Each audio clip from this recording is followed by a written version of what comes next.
மனித வாழ்வில் நம்பிக்கையும் ஆன்மீகத்தையும் சுடர்விரும் சக்தி இறைவனின் அருள் என்றால் அது மிகையாகாது. கடவுளின் கருணையும் ஆசீர்வாதமும் ஒருவரின் வாழ்க்கையில் பயணிக்கும் திசையை குறிக்கின்றன. கடவுளின் அருளை வெறும் கண்களால் பார்க்க முடியாது, ஆனால் உள்ளத்தால் உணர முடியும். இது ஒரு மந்திரம் போல மனதிற்கும் உயிருக்கும் நிம்மதி அளிக்க கூடியது. கடவுளின் ஆசியுடன் வாழ்வோர் மிக பெரிய சோதனைகளை கூட சமாளிக்க தயாராக இருப்பார்கள். அவ்வாறு இறைவனின் அருளை வேண்டி தேடி வருவோருக்கு அதன் அடித்தளத்தை இந்நிகழ்ச்சியின் வழியே அமைத்து தந்திருக்கின்றோம். மக்கள் வணக்கம், இது இறை அருள்.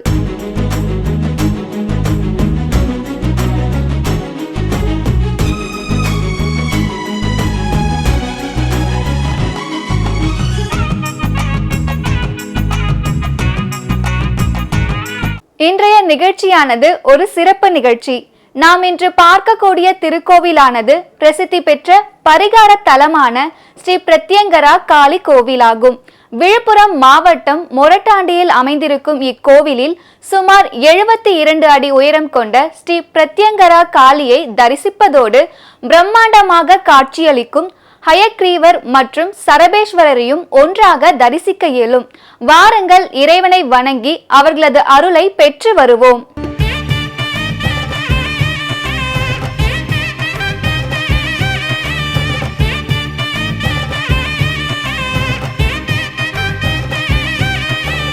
நமக்கு ஏற்படும் கண் திருஷ்டியை நீக்கும் ஸ்தலமாக பார்க்கப்படும் பிரம்மாண்டமான இக்கோவில் குறித்த தகவல்கள் கேட்போர் அனைவரையும் பிரமிக்க செய்யும் என்றால் அது மிகையாகாது. இக்கோயில் குறித்த முழுமையாக விளக்குகின்றார் இத்திருத்தலத்தின் குருக்கள். வாருங்கள், அதனை கேட்டு வருவோம். அம்பாள் அதர்வன பத்திரகாளி சொல்லக்கூடிய பிரத்யங்கரா தேவி விசேஷமான அம்பிகை. இரணையன சம்ஹாரம் பண்ண நரசிம்மமூர்த்தியுடைய கோபத்தை தணிப்பதற்காக பௌர்ணமி முடிந்து 8வது நாள் வருகின்ற தேய்பிரேசமி ஞாயிற்றுக்கிழமை 4 ராகு கால வேளையில இந்த அம்பாள் விஸ்வரூபமாக அவதாரம் எடுத்தார். 1000 சிங்கமுகம் 3000 கண்களோடு இந்த அம்பாள் அவதாரம் எடுத்தார். இந்த அம்பாள் இந்த இடத்துல பரிகார நாயகியாக இருக்கிறார். எப்படி இந்த அம்பாள் அவதாரம் எடுக்கிறார் அப்படின்னா, இரணையன சம்ஹாரம் பண்ண நரசிம்மமூர்த்தியுடைய கோபத்தை தணிப்பதற்காக சரபேஸ்வரன் சொல்லக்கூடிய சிவபெருமான் 64 அவதாரத்திலே முக்கியமாக அவதாரம் என்று சொல்லக்கூடிய சரபேஸ்வரர் 8 கால்கள் 2 ரெக்க சிம்பிட் பரவன் அவதாரம் எடுக்கிறார்.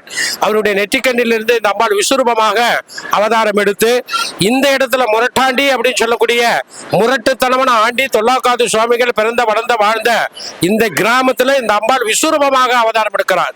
இந்த அம்பாள் இருக்கும் இடம் 8 ஊர் சுடுகாட்டுக்கு நடுவுல இந்த அம்பாள் வாசம் பண்றார். மசான வாசினியே நமக அப்படின்னு சொல்லக்கூடிய சுடுகாட்டிலே இந்த அம்பாள் 8 ஊர் சுடுகாட்டுக்கு நடுவுல இந்த அம்பாள் வாசம் பண்ணிட்டு இருக்கிறார். விஸ்வரூப நாயகி. யாரு இந்த இடத்துல வந்தாலும் திருமண தடை, புத்திரபாக்கிய தடை எதுவாக இருந்தாலும் சரி, கோர்ட்டு கேஸ் வழக்கு எதுவாக இருந்தாலும், எப்படியாப்பட்ட பில்லி சூனிய வைப்பு ஏவல் செய்வினங்கள் எதுவாக இருந்தாலும் இந்த இடத்துல தவிடுபடி ஆக்கக்கூடிய சக்தியா இந்த அம்பாள் இருக்கிறா.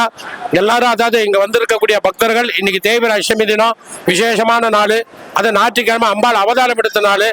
இந்த முக்கியமான விஷயம் என்னன்னா, இந்த பக்தர்கள் இவ்வளவு தூரம் வந்திருந்தாலும் இது தொலைக்காட்சி வழியா யாரெல்லாம் பார்க்கிறாலோ இந்த இடத்துக்கு, அதாவது முரட்டாண்டி ஆரோவில் போஸ்ட் வானூர் தாலுகா விழுப்புரம் மாவட்டத்தை சார்ந்த இந்த இடம், புதுச்சேரிக்கு அருகாமையில் ஜிப்மர் மருத்துவமனையிலிருந்து சரியாக 2 கிலோமீட்டருக்குள்ளதான் இந்த ஆலயம் இருக்கு. விசேஷமான ஆலயம் இது. பரிகார கஷேத்திரம் அப்படின்னு சொல்ல போனா நிறைய இடத்துல பரிகாரத்துக்கு தனி ஆலயங்கள் கிடையாது. இந்த இடத்துல மட்டும்தான் சித்தர் பாடி சிவலிங்கமே வெடித்த இரும்பை மகாலத்துக்கு பக்கத்தில் இருக்கக்கூடிய, அடுத்தது பஞ்சவடி அப்படின்னு சொல்லக்கூடிய ஆஞ்சநேயர் பகவான், அம்பாள் அதர்வன பத்திரகாளியுடைய காவல் தெய்வமாக இருக்கக்கூடிய ஆஞ்சநேயர் பகவான், அடுத்தது சனி ஈஸ்வரன் அப்படின்னு சொல்லக்கூடிய அம்பாளுடைய சிரசுல பார்த்தீங்கன்னா 7 நாகமாகவும் கையில 2 நாகமாகவும் தலையில விசேஷமாக இந்த அம்பாள் நவகிரகத்தையும் இந்த அம்பாளுக்குள்ள வச்சிருக்கிறா. மசான வாசிங்கே நமக அப்படின்னு இந்த அம்பாளுக்கு ஐதீகம் உண்டு. இந்த இடத்துல யாரு வந்தாலும், எப்படியாப்பட்ட தோஷமா இருந்தாலும், பில்லி சூனிய வைப்பு ஏவல் செய்வனங்கள் எதுவாக இருந்தாலும் தவிடுபொடி ஆக்கக்கூடிய சக்தியா இந்த அம்பாள் எடுத்திருக்கிறா. அவதாரம், முக்கியமான அவதாரம் இந்த அம்பாள். எல்லாரும் நேரடியா வந்து இந்த அம்பாளை தரிசனம் பண்ணுங்க. யாரெல்லாம் இந்த தொலைக்காட்சி, மக்கள் தொலைக்காட்சி சார்பா யாரெல்லாம் இந்த வீட்டுல இருந்து பாக்குறாலோ, உங்களுக்கு ஒரு முறை வாய்ப்பு கிடைத்தால் கட்டாயமா இந்த இடத்துக்கு அம்பாளை தரிசனம் பண்ணிக்கோங்க. ஸ்ரீ பிரத்யங்கரா காளி அம்மனுக்கு இன்று நிகழ்த்தக்கூடிய அபிஷேகம் மற்றும் ஆராதனைகள் அனைத்தும் தயாராக இருக்கின்றன.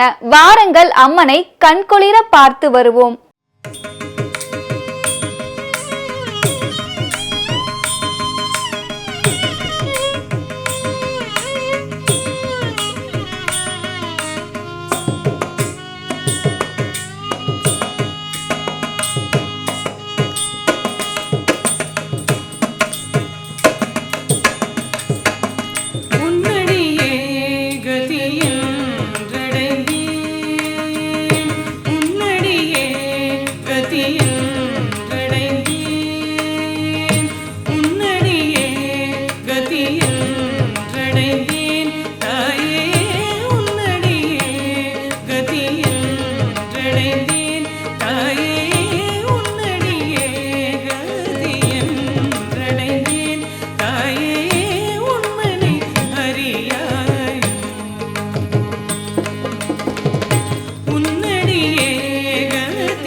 அருவாகி உருவாகி அகத்தில் எழும் பொருளாகி அருவாகி உருவாகி அகத்தில் எழும் பொருளாகி அருவாகி உருவாகி அகத்தில் எழும் பொருளாகி அருவாகி உருவாகி அகத்தில் எழும் பொருளாகி திருவென்ற தமிழில் தெள்ளமுத செல்கியே அருள்வாய் அந்தய கண்ணி அருவாகி உருவாகி அகத்தில் எழும் பொருளாகி திருவென்ற தமிழில் தெள்ளமுத செல்கியே அருள்வாய் அந்தய கண்ணியே என் அன்னையே அருள்வாய் அந்தய கண்ணியே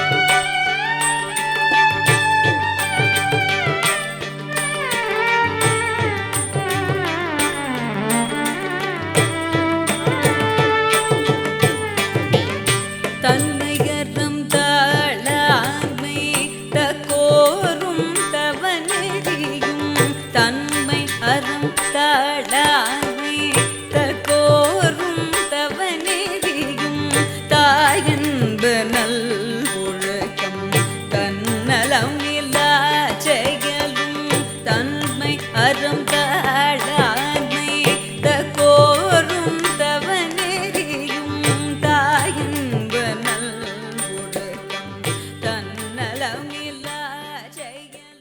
இதுவரை ஸ்ரீ பிரத்யங்கரா காளி அம்மனுக்கு அபிஷேகம் மற்றும் ஆராதனை குறித்து பார்த்து இருப்போம். இவைகளுக்கு பின்னால் மறைந்திருக்கும் பலன்கள் குறித்து பலரும் அறிந்திருக்க வாய்ப்பில்லை. அதாவது அம்மனுக்கு செய்யப்பட்ட ஒவ்வொரு அபிஷேகத்திற்கு பின்னாலும் ஒரு பலன் உள்ளது. அவைகள் பற்றி இத்திருத்தலத்தின் குருக்கள் தெளிவாக விளக்குகின்றார். வாருங்கள் அதனை கேட்டு வருவோம். இந்த அம்பாளுக்கு ஒவ்வொரு அபிஷேகத்துக்கான ஒவ்வொரு பலன் உண்டு. முதல் அபிஷேகமாக நல்லெண்ணெய் அபிஷேகம் பண்ணியிருப்பா. நல்லெண்ணெய் அபிஷேகம்லாம் நம்ம யாரும் பார்க்க முடியாது. நல்லெண்ணெய் அபிஷேகம் பண்ணுறதுனால என்ன பலன் அப்படின்னா யம பயம் நீக்கக்கூடியது. இந்த இடத்துல ஒவ்வொரு அபிஷேகங்கள் வந்து நம்ம சொல்லக்கூடிய விஷயங்கள் அதுக்காக தான். யம பயம் நீக்கக்கூடியது. யாருக்காவது பயம் இருக்கும், பயம் இல்லாத மனுஷன் யாருமே இல்லை. பக்கத்து வீட்டில் யாராவது ஒருத்தர் இறந்துருந்தா கூட அவன் எப்படி இறந்தான்றதோட முக்கியமான என்ன காரணம், எதனால உடம்பு சரியில்லையா, என்ன என்ன என்ன உடம்புக்கு அதனால இந்த பாதிப்பு வந்துதா, அப்ப எனக்கு இந்த சிம்டம் இருக்கு அப்படியெல்லாம் நம்ம நினைச்சு பயப்படுவோம். அப்படியேப்பட்ட பயங்கள் எது இருக்கக்கூடாதுன்றதுனால தான் இந்த அம்பாளுக்கு எண்ணெய் அபிஷேகம், நல்லெண்ணெய் அபிஷேகம் யம பயம் நீக்கக்கூடியது அப்படின்னு அம்பாளுக்கு பரிகாரம். ரெண்டாவது அம்பாளுக்கு பச்சரிசி மாவு, பச்சரிசி மாவு அபிஷேகம் பண்றதுனால என்ன பலன் இந்த இடத்துல பண்ணா கடன் நிவர்த்தி. ஒரு மனுஷனுக்கு என்ன வரக்கூடாது அப்படின்னா கடன் தான் வரக்கூடாது. அதுதான் பெரிய வியாதி. எல்லா வியாதியோட உடல்ல இருக்கக்கூடிய வியாதியோட அறிவியல்ல இருக்கக்கூடிய வியாதியோட முக்கியமான வியாதி எதுனா கடன் வாங்கி திருப்பி கொடுக்க முடியாதுதான் பெரிய வியாதி. அப்ப தோஷம் இருந்தா ஒரு மனுஷனுடைய ராகு காலம், ராகு நேரம் சரியில்லை, கேது சரியில்லை, சனி சரியில்லை, சனி போல கொடுப்பவரும் இல்லை, சனி போல கெடுப்பவரும் யாரும் இல்லை அப்படின்னு சொல்லுவா. அது போல இருக்க காலகட்டத்தில் இந்த அம்பாளுக்கு யாருக்கெல்லாம் பச்சரிசி மாவு அபிஷேகம் கொடுக்குறாலோ கடன் நிவர்த்தி அப்படின்னு ஐதீகம் பிரார்த்தனை பண்ணிக்கோங்க. இப்போது அம்பாளுக்கு பச்சரிசி அபிஷேகம். அடுத்தது அம்பாளுக்கு விசேஷமான அபிஷேகம் கடலை மாவு அபிஷேகம். கடலை மாவு அபிஷேகம் தரிசனம் பண்ணுறதுனால என்ன பலன், என்ன பரிகாரம் இந்த அம்பாளுக்கு அப்படின்னா தோல் சம்பந்தமான வியாதிகள் எதுவாக இருந்தாலும் வராது. இந்த தோல் சம்பந்தமான வியாதிகள் எப்படி வரும் அப்படின்னா முதல்ல தெரிஞ்சுக்கணும். இது வந்து நம்மளுக்கு உடல்ல பாதிப்பு இருக்குது அதனால தான் இது வருது அப்படி இல்லை. அப்படின்னா பிறந்தாப்பையும் வந்திருக்கலாம், நடுவில் 20 வயசுலேயும் வந்திருக்கலாம், ஒருத்தவங்களுக்கு 30 வயசுலேயும் வந்திருக்கலாம், திடீர்னு 40 வயசில் ஒருத்தவங்களுக்கு தோல் சம்பந்தமான வியாதி வருதுன்னா என்ன விஷயமா இருக்கும் அப்படின்னா ஆன்மீகமும் அறிவியலும் ஒன்று தான். அப்போ ஆன்மீக ரீதியாக என்ன அப்படின்னா ராகு கேது அந்த ஜாதக ரீதியாக நடந்தால் கட்டாயமாக நம்மளுடைய ஸ்கின் ப்ராப்ளம், அதாவது தோல் சம்பந்தமான வியாதிகள் வர்றதுக்கான வாய்ப்புகள் இருக்குது. இது எப்படி நீக்கும் அப்படின்னா இந்த அம்பாளுக்கு குறிப்பாக பிரத்யங்கராவுக்கு இந்த அம்பாளுக்கு விசேஷமாக கடலமாவு அபிஷேகம் யாரெல்லாம் தரிசனம் பண்றாலோ நிச்சயமாக தோல் சம்பந்தமான வியாதிகள் நிவர்த்தியாகும் அப்படின்னு ஐதீகம் இருக்கு. பிரார்த்தனை பண்ணிக்கோங்க. மஞ்சள் அபிஷேகம், மஞ்சள் அபிஷேகம் தரிசனம் பண்றதுனால என்ன பலன் அப்படின்னா, திருமணமாகாதவர்களுக்கு நிச்சயமாக திருமணமாகும். இதுல மாற்ற கருத்து கிடையாது. இப்பதான் ஒரு பொண்ணுக்கு ஒரு பையன் பிறந்து இதன் பிறகு ஒரு பையன் பிறந்து இதுக்கப்புறம் வளர்ந்து அவன் திருமணம் பண்ணணும்னாலும் இல்லை. எங்கேயோ ஒரு ஜாதகம் இருக்கும், ஏதோ ஒரு இடத்துல ஒரு மகன் இருப்பான். இந்த மருமகனுக்கு எங்கேயோ ஒரு இடத்துல மருமகள் இருப்பான். அந்த மருமகனுக்கு அதை காட்டக்கூடிய சக்தி யாருக்கு இருக்குன்னா இறைவனுக்கு இருக்கு, அம்பாளுக்கு. அப்போ இந்த இடத்துல மஞ்சள் அபிஷேகம் கொடுக்கறதுனால அம்பாளுக்கு விஸ்வரூப நாயகி அப்படின்னு சொல்லக்கூடிய இந்த அம்பாள் கிருமி நாசினி அப்படின்னு ஒரு மஞ்சளுக்கு ஒரு நாமம் உண்டு. யாரெல்லாம் இந்த மஞ்சள் அபிஷேகம் கொடுக்குறாலோ திருமணம் நடைபெறும் அப்படின்னு ஒரு ஐதீகம் இருக்கு. இரண்டாவது முக்கியமானது என்ன அப்படின்னா, தன்னுடைய மாங்கல்ய திருமணமான பெண்கள் தன்னுடைய மாங்கல்யம் நிலைச்சிருக்கணும் அப்படின்னு நினச்சிட்டு இந்த தரிசனம் பண்ணணும். நிறைய பெண்கள் பார்த்தீங்கன்னா இந்த மஞ்சள் கயிறில் மஞ்சள் பூசத்துக்கு கூட காலங்கள் இல்லை. காலங்கள் இருக்க இல்லையே, நேரங்கள் இல்லை. ஏன்னா அவ்வளோ வேலை பழுவில் இருக்கிறோம் நம்ம. இந்த மாங்கல்யம் என்பது என்னன்னா புனிதமானது ஒன்று. இறைவன் கொடுக்கறது எப்படி பிறப்புன்னு ஒரு பந்தத்தை கொடுக்குறானோ, கடைசியில் இறப்புன்னு எப்படி ஒரு பந்தத்தை கொடுக்க போறானோ, இந்த உலகத்தை பிரித்து அனுப்ப போறானோ, இதுக்கு இடையில நடக்கக்கூடிய ஒரு வாழ்க்கை தான் இந்த திருமணம் என்ற ஒரு பந்தம். இந்த திருமணம் என்ற பந்தம் எப்படின்னா, பிறப்பு எப்படியோ இறப்பு எப்படியோ அதே போலதான் திருமணம். இந்த மூன்றும் ஒன்று தான், ஒரே பாதை தான். அப்போ இந்த மஞ்சள் திருமணமான பெண்கள் அன்றாட இந்த மஞ்சள் பூசுறதுனால விசேஷமானது. தன்னுடைய கணவனுடைய ஆயுள் புதுப்பிக்குது அப்படின்னு சொல்றா. எத்தனை பேர் இதை பயன்படுத்துறான்னு தெரியல. நீ காலகட்டத்தில் மாங்கல்யெல்லாம் கிடையாது, சரடா மாறி போச்சு. எப்பயோ மஞ்சளெல்லாம் பூச முடியாது. இந்த காலங்களெல்லாம் மாறிடுது. அதனால அம்பாளை பிரார்த்தனை பண்ணிக்கணும். திருமணமாகாதவங்க திருமணமாகணும், திருமணமான பெண்கள் தன்னுடைய கணவர் ஆயுள் ஆரோக்கியமா இருக்கணும் அப்படின்னு பிரார்த்தனை பண்ணிக்கோங்க. அடுத்தது அம்பாளுக்கு விசேஷமான அபிஷேகம் குங்கும அபிஷேகம். குங்கும அபிஷேகம் பண்றதுனால என்ன பலன்? இந்த இடத்துல பரிகாரமா அம்பாள் நிற்கிறா அப்படின்னா, இரத்த சம்பந்தமான வியாதிகள் எதுவாக இருந்தாலும் நிவர்த்தி ஆகும். அடுத்தது தீய சக்திகள் எதுவாக இருந்தாலும் தன்னுடைய வீட்டுக்குள்ள வராது அப்படின்றது ஐதீகம்.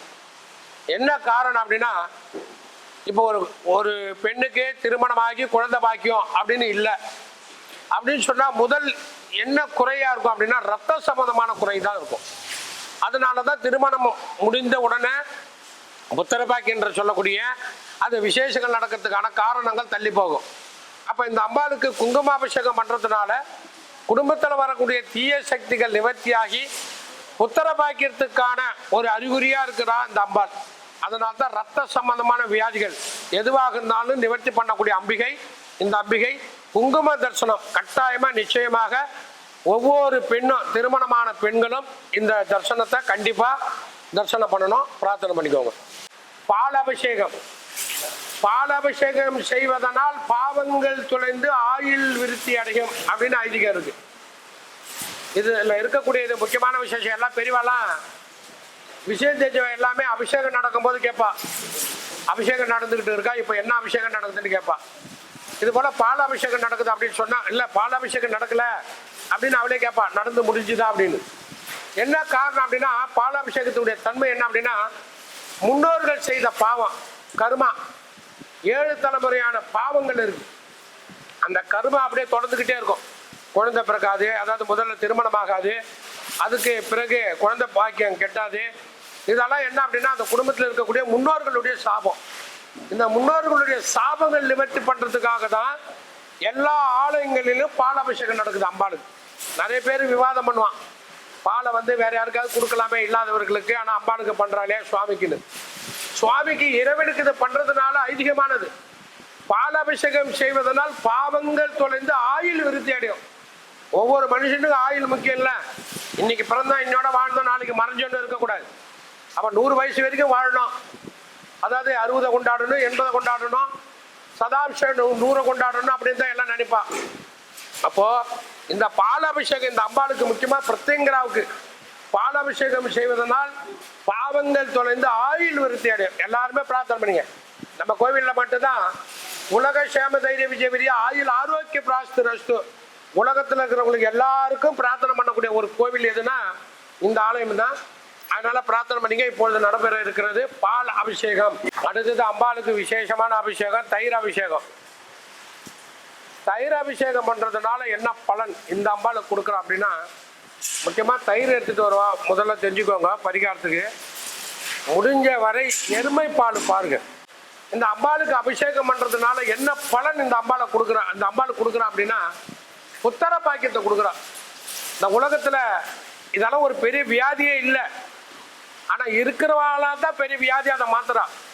அது உறவு ஒண்ணு, இந்த உறவா இருக்கலாம், பெண் உறவா இருக்கலாம், இல்லைன்னா ஆண் உறவா இருக்கலாம். இந்த உறவுகள் தான் காயப்படுத்தக்கூடிய இந்த காலகட்டத்தில் இருக்கிற அந்த காலகட்டத்தில் என்ன இறைவன் கொடுக்குறானோ அதுதான் இறைவன் கொடுப்பான். வேற ஒண்ணுமே கிடையாது. பிரார்த்தனை பண்ணிக்கோ. இப்போ தைராபிஷேகம், தைராபிஷேகம் தரிசனம் பண்றதுனால புத்தர பாக்கியம் கிட்டும் அப்படின்னு ஐதீகம். யாரெல்லாம் குழந்தை பாக்கியம் இல்லாத இருக்கிறாலோ இது ஒரு பெரிய வியாதியே இல்லை. என்ன முன்னாடி சொன்ன போது தான் இங்க வளருமா வளராதா இறைவன் பார்க்குறான். இங்க அந்த தன்மை இல்லை. அதுக்கான காரணம் எப்போ இறைவன் கொடுக்குறானோ அது நடந்துடும். அந்த காரணத்தை கொடுன்னு அம்பாளுக்கிட்ட பிரார்த்தனை பண்ணிங்க. அதுதான் அந்த அம்பாள். அம்பாளுக்கு அடுத்தபடியாக நார்த்தங்காய் அபிஷேகம். நார்த்தங்காய் அபிஷேகம் பண்றதுனால பரிகாரம் என்ன அப்படின்னு சொன்னா, நம்ம குடும்பத்தில் இருக்கக்கூடிய தீய சக்திகள் எல்லாரும் சொல்லுவா, என் வீட்டில் எல்லாருமே பில்லி சூன்ய வைப்பு ஏவல் செய்வினைகள் இதெல்லாம் பண்ணியிருக்கா, நாங்கள் இந்த செய்வினையிலிருந்து வெளியில் வர முடியல, அதுக்கு என்ன பண்ணணும் அப்படின்னு தெரியல சுவாமி, எங்கே போனாலும் அதுலேருந்து மட்டும் எங்கள் குடும்பத்திலேருந்து வெளியே வர முடியல அப்படின்னு சொல்லுவா. நிஜமாக அந்த பில்லி சூன்ய வைப்பு ஏவல் இருக்கா என்னன்னா தெரியாது. ஆனால் இந்த கோவிலில் பரிகாரம் இருக்கு. என்ன பரிகாரம் அப்படின்னா, யாரெல்லாம் ஆண்கள் அந்த மேலாடை சட்டை பண்ணின கைட்டிட்டு உள்ள வந்து தரிசனம் பண்றாலோ இந்த அம்பாளுக்கு திரிநேத்திரம் அப்படின்னு உண்டு. இப்போ பார்த்தீங்கன்னா உங்களுக்கு தெரியும், அபிஷேகம் பண்ணும் போது தான் தெரியும், புட்டு வச்சுட்டா தெரியாது. நெற்றி கண்ணு இருக்கு பாருங்க, சிவனுக்கு எப்படி கண்ணு இருக்கோ அதே போல இந்த அம்பாளுக்கு இருக்கும். திரிநேத்ராய நமஹ, 3 கண்ணு இந்த அம்பாளுக்கு. இந்த 3வது கண்ணுல வஜ்ர ஆயுத சக்தி அப்படின்னு ஒரு பார்வை இருக்கு அம்பாளுக்கு. அம்பாளுடைய பார்வையே வஜ்ராயுத சக்தியா. அந்த வஜ்ராயுத பார்வை ஆண்களுடைய மேல இதயத்தை பார்த்தாலே எல்லா சூரிய வைப்பு ஏவல் எப்படியாப்பட்ட கெட்ட சக்திகள் எதுவாக இருந்தாலும் அம்பாள் எடுக்கிறது ஐதீகம். இந்த இடத்துல பில்லி சூரிய வைப்பு ஏவலை வைக்கவும் மாட்டான், எடுக்கவும் மாட்டான். இது எல்லாம் அம்பாள் தான். யாருக்கு ஒரு அதாவது தீய சக்திகள் உடம்புல இருக்கு அப்படின்னு நினைக்கிறாலோ இந்த ஆலயத்துக்கு வந்தா போதும். ஆண்களா இருந்தா சட்டை பண்ணி நான் கேட்டுட்டு வந்து தரிசனம் பண்ணா போதும். இந்த அம்பாள் அவருடைய 3வது கண்ணிலிருந்து எடுக்கிறதா இந்த இடத்துல ஐதீகம். அதனாலதான் இந்த அம்பாளுக்கு நார்த்தங்காய் அபிஷேகம் பண்றோம். நார்த்தங்காய் அபிஷேகம் பண்றதுனால பலன் என்ன அப்படின்னா, எப்படியாப்பட்ட தீய சக்தி இருந்தாலும் சரி, ஓம் கிரீம் துந்துருக்கே பகவதி மனோக்கிரகம் மதமதா குரோதஜிக்வா விசாசி ருசாதய ருசாதய இத திருஷ்டி அகித திருஷ்டி பரதிருஷ்டி சர்வ திருஷ்டி விஷம் நாசிய உட்பட் அப்படின்னு அம்பாளுக்கு சொல்ற மந்திரம். எப்படியாப்பட்ட தோஷமா இருந்தாலும் இந்த அம்பாள் எடுக்கிறது ஐதீகம். இந்த நார்த்தங்காய் அபிஷேகம் யாரெல்லாம் தரிசனம் பண்றாலோ இந்த அம்பாள் எப்படியாப்பட்ட வியாதியா இருந்தாலும், எப்படியாப்பட்ட தோஷமா இருந்தாலும், எப்படியாப்பட்ட பில்லி சூரிய வைப்பு ஏவலா இருந்தாலும் அம்பாள் எடுக்கிறது ஐதீகம். பிரார்த்தனை பண்ணிக்கோங்க. விசேஷமான அபிஷேகம் அம்பாளுக்கு இப்போ விசேஷமான அபிஷேகம் சந்தன அபிஷேகம். சந்தன அபிஷேகம் பண்றதுனால என்ன பலன் பரிகாரம் இந்த அம்பாளுக்கு அப்படின்னா, மகாலட்சுமி ரூபிணி. பணம் காசு எப்பவுமே அதை சம்பாதிக்கிறோம், அந்த சம்பாடுற நிலையா இருக்கணும். 100 ரூபாய் சம்பாரிச்சு 200 ரூபாய் செலவாகுதுன்னா அது பேர் சம்பாதனை கிடையாது. அதை திருப்பி கடை வாங்கிட்டு அதே வாழ்க்கையில போகக்கூடாது. இந்த அம்பாளுக்கு மகாலட்சுமி ரூபிணின்னு அம்பாளுக்கு பேர் உண்டு. சிவனுடைய மனைவி பார்வதி தாயார் தான் இந்த அம்பாள், வேற யாரும் நினைச்சிடாதீங்க. இந்த அம்பாள் காளி ரூபம் எடுத்து யாருன்னா சிவபெருமானுடைய 64 அவதாரத்தில் முக்கியமான அவதாரம் சொல்லக்கூடிய சரபேஸ்வரர் 8 கால்கள் 2 ரெக்க சிம்பிட் பறவன் அவதாரம் எடுக்கிறார். அவருடைய சரப பத்தினி தான் இந்த அம்பாள். பார்வதி தாயாருடைய அம்சம்தான் இந்த அம்பாள் அவதாரம். இதுல என்ன விஷயம் அப்படின்னா, மகாலட்சுமி ரூபிணி பணங்காசு இருக்கணும்.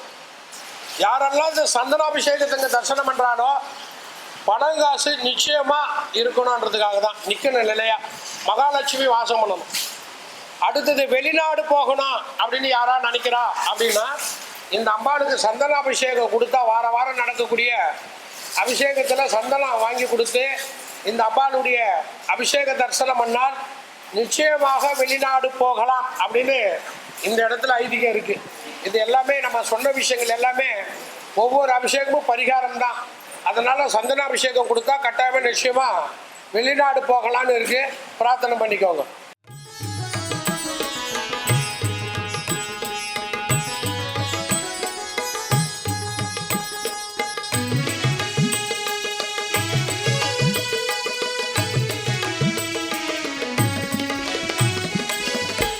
சின்னஞ்சிறு பெண் போலே சிற்றாடை இடை உடுத்தி, சின்னஞ்சிறு பெண் போலே சிற்றாடை இடை உடுத்தி, சின்னஞ்சிறு பெண் போலே சிற்றாடை இடை உடுத்தி, சிவகங்கை குளத்தருகே ஸ்ரீ துர்க்கை சிரித்திருப்பாள். சின்னஞ்சிறு பெண் போலே சிற்றாடை இடை உடுத்தி, சிவகங்கை குளத்தருகே ஸ்ரீ துர்க்கை சிரித்திருப்பாள். சின்னஞ்சிறு பெண் போலே.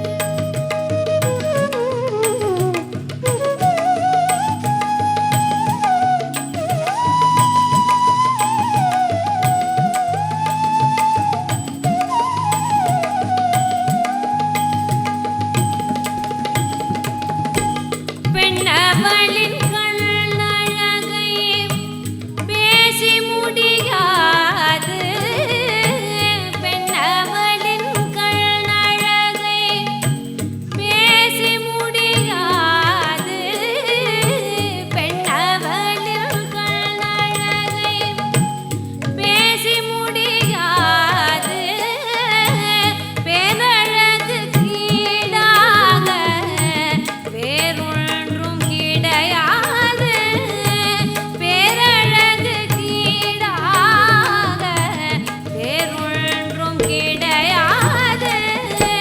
சின்னஞ்சிறு பெண் போலே சிற்றாடை இடை உடுத்தி, சிவகங்கை குளத்தருகே ஸ்ரீ துர்க்கை சிரித்திருப்பாள். சின்னஞ்சிறு பெண் போலே.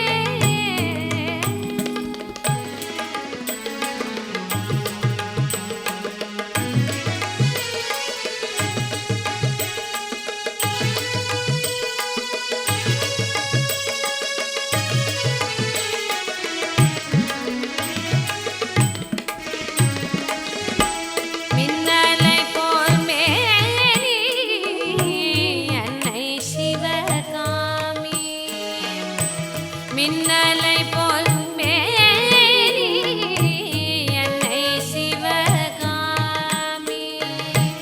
இன்பம் எல்லாம் தருவாள், எல்லாமெல்லாம் நிறைவாள். அதர்மத்திற்கு துணை நிற்காதவள், அநீதியை அழிப்பதில் அவளுக்கு நிகர் யாரும் இல்லை என்ற சிறப்பினை பெற்றிருக்கும் ஸ்ரீ பிரத்யங்கரா தேவி தன்னை நாடி வரும் பக்தர்கள் வாழ்வில் ஏற்படும் தடைகளை நீக்கி வெற்றி உருவாக்கி தருவாள்.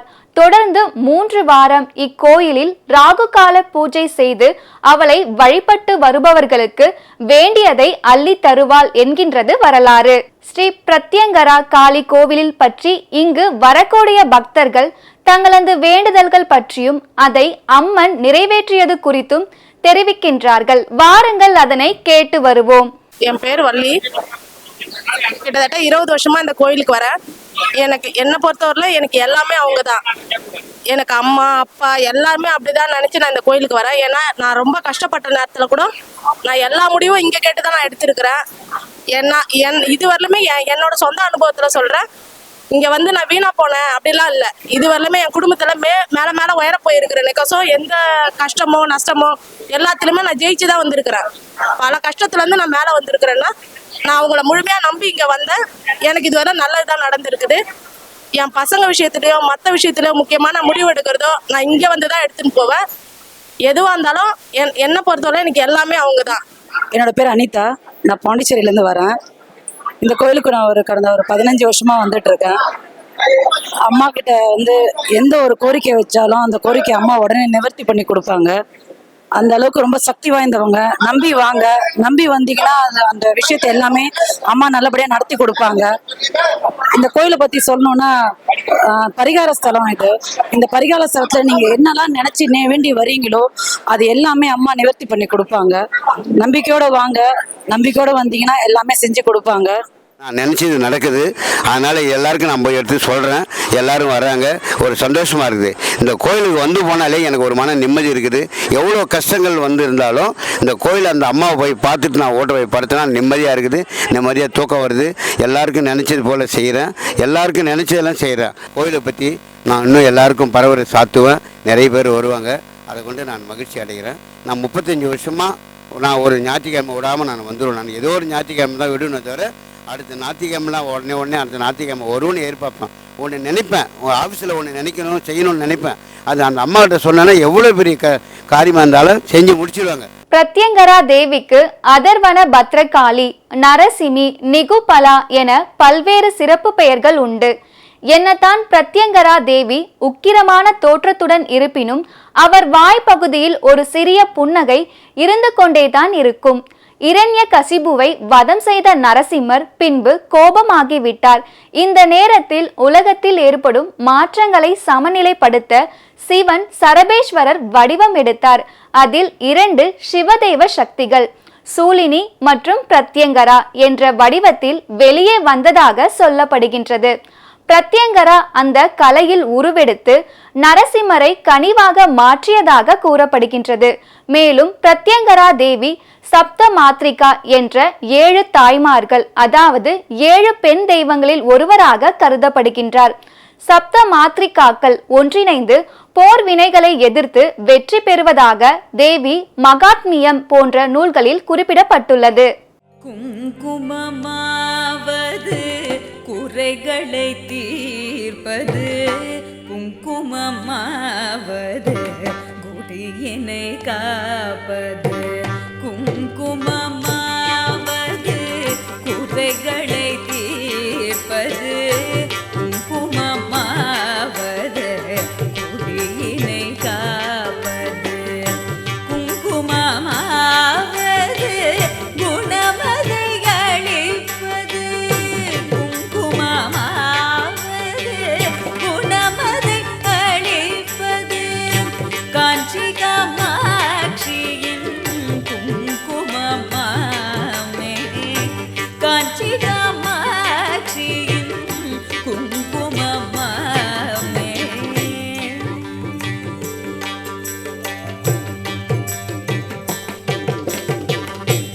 இதனை வெல்வது விமலையின் குங்குமம், இதனை வெல்வது விமலையின் குங்குமம், இதனை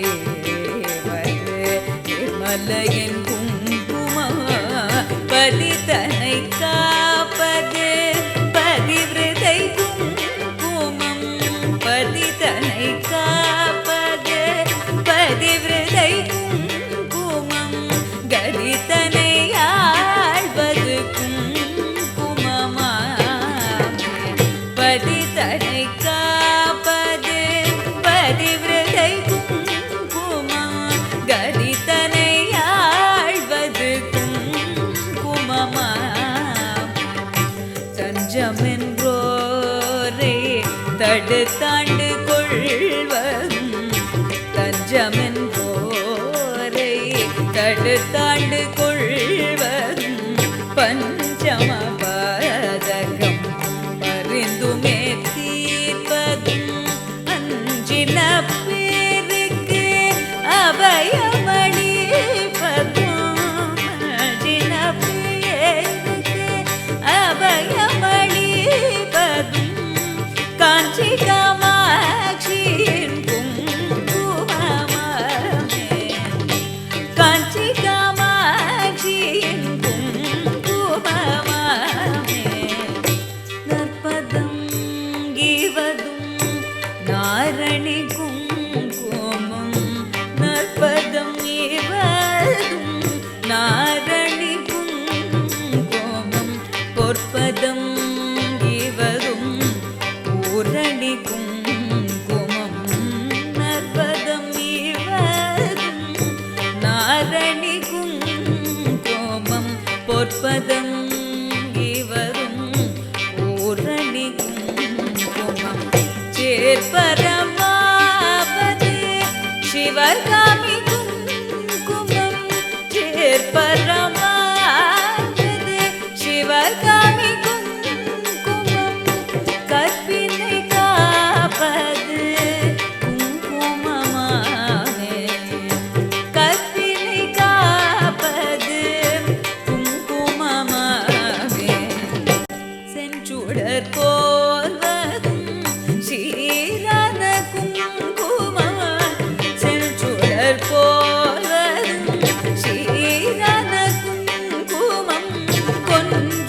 காஞ்சி காமாட்சியின் குங்குமமாமே.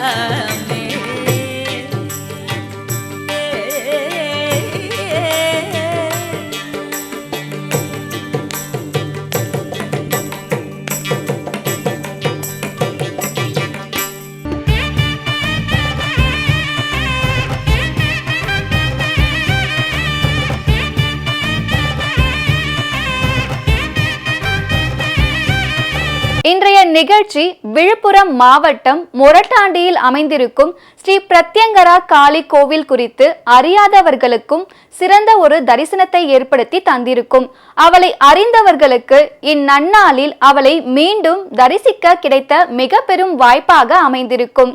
இந்நிகழ்ச்சியை பார்த்து கொண்டிருக்கும் நீங்களும் நேரம் கிடைக்கும் போது இக்கோயிலுக்கு சென்று அம்மனை வழிபட்டு வந்தால் உங்கள் வாழ்விலும் நிச்சயம் மாற்றம் ஏற்படும். மீண்டும் சந்திப்போம். நன்றி, வணக்கம்.